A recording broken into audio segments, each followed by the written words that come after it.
Bonjour à toutes et à tous, les élus du CMEJ et moi-même tenions à participer à cette cérémonie du 8 mai, malgré le confinement lié à la pandémie.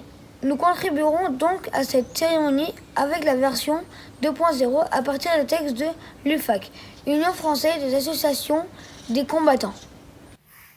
La France célèbre aujourd'hui le 75e anniversaire de la victoire du 8 mai 1945 qui mettait fin sur notre continent à la Seconde Guerre mondiale. Le 8 mai 1945, l'Allemagne hitlérienne capitulait sans condition. C'était la victoire totale, mais aussi l'heure des tristes bilans et des terribles statistiques.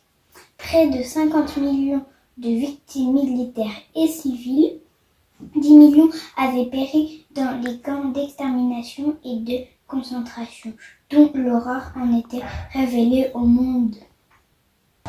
Le 8 mai 1945, à Berlin, le commandant en chef de la première armée française, le général d'armée Jean de Lattre de Tassigny, représentant la France, signait avec les représentants des pays alliés, Angleterre, États-Unis, Union soviétique, l'acte solennel de reddition inconditionnelle de l'armée allemande hitlérienne.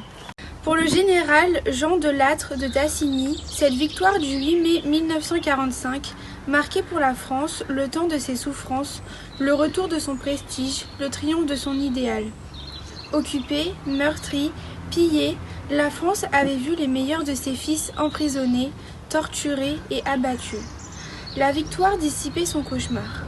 Par l'héroïsme de son armée victorieuse aux côtés de ses alliés, la France prouvait au monde qu'elle n'avait rien perdu de sa grandeur.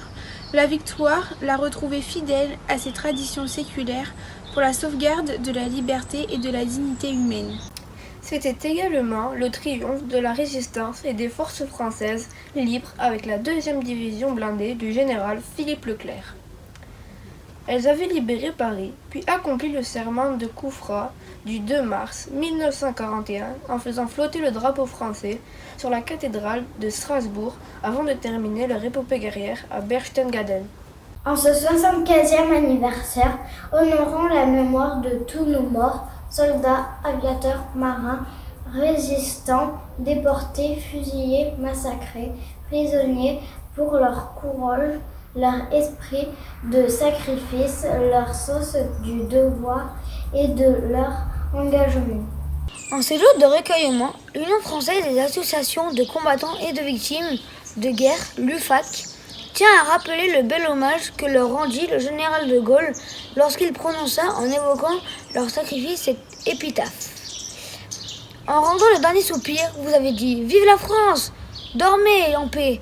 La France vivra parce que vous avez su mourir pour elle. Vive la République, vive la France !»